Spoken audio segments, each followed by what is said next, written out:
Bonjour les amis, aujourd'hui je vous propose de faire un petit tour des livrets d'épargne disponibles pour le résident fiscal français.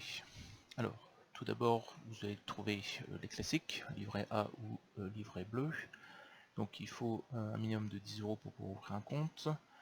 Le plafond a été fixé à un peu moins de 23 000 € pour une rémunération de 0,5%. Donc un livret par personne, et il n'y a aucune imposition. Donc c'est pratique pour pouvoir mettre de l'argent retiré tout au long du mois. À savoir que c'est la règle de la quinzaine qui s'applique. L'argent est comptabilisé à partir du 1er et du 16 de chaque mois. Du même style, vous avez le livret de développement durable et solidaire. Donc un minimum de 15 € pour ouvrir, un plafond jusqu'à 12 000 €, même rémunération à 0,5%, un livret par personne et toujours aucune imposition. Alors, on arrive au livret, je pense, qui est le plus intéressant, qui est le livret d'épargne populaire.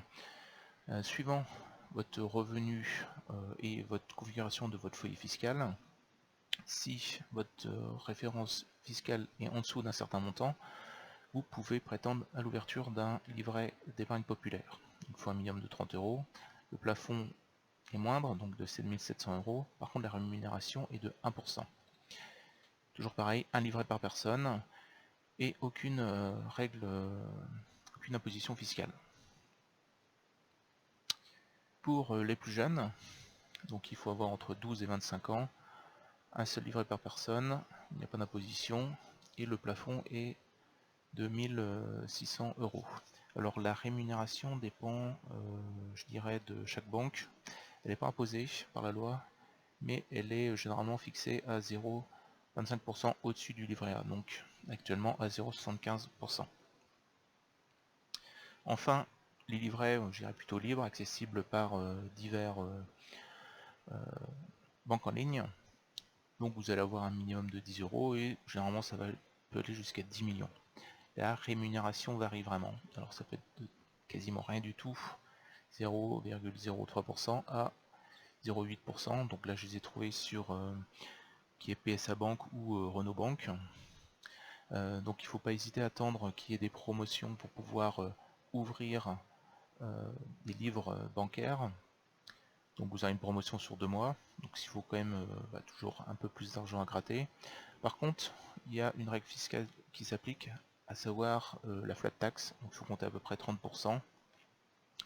Alors si vous êtes imposé en dessous de 25 000 € si vous êtes seul, ou 50 000 pour un foyer fiscal, vous pouvez prétendre avoir un certain abattement qui vous fait quand même une rémunération un peu plus élevée. Alors ces livrets généralement suivent le cours de l'inflation en France. Donc comme vous pouvez voir, dès que l'inflation descend, les taux de rémunération descendent, et inversement. Sauf depuis les années 2017, où depuis le gouvernement de François Hollande, il a été décidé, pour contrecarrer un peu l'effet de l'inflation, qui a été plus faible que la rémunération plancher du livret A, qui doit être à 0,5 ou 0,75, de maintenir les taux des livrets pendant au moins 2 ans lorsque l'inflation est au-dessus de ces taux, de telle façon que l'État récupère un peu l'argent qu'il a perdu durant ces quelques années. Donc autant dire que vu que les taux sont bas, on n'est pas prêt de voir l'inflation d'ici quelques temps. Du coup, vous allez avoir des taux qui vont rester quasiment faibles et vous allez mathématiquement perdre de l'argent. Donc moi, ce que je vous conseille, c'est de plutôt utiliser ces livrets pour de l'argent de sauvegarde, donc de 3 à 6 mois, donc pour un salaire moyen de 2500 €, je dirais que c'est, n'hésitez pas à remplir le LEPS s'il est accessible.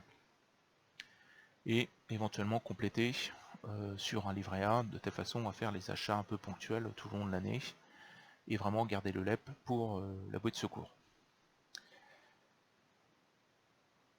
Voilà, n'hésitez pas à mettre des commentaires en dessous de la vidéo, et moi je vous remercie et je vous souhaite une très bonne journée, à bientôt, ciao ciao.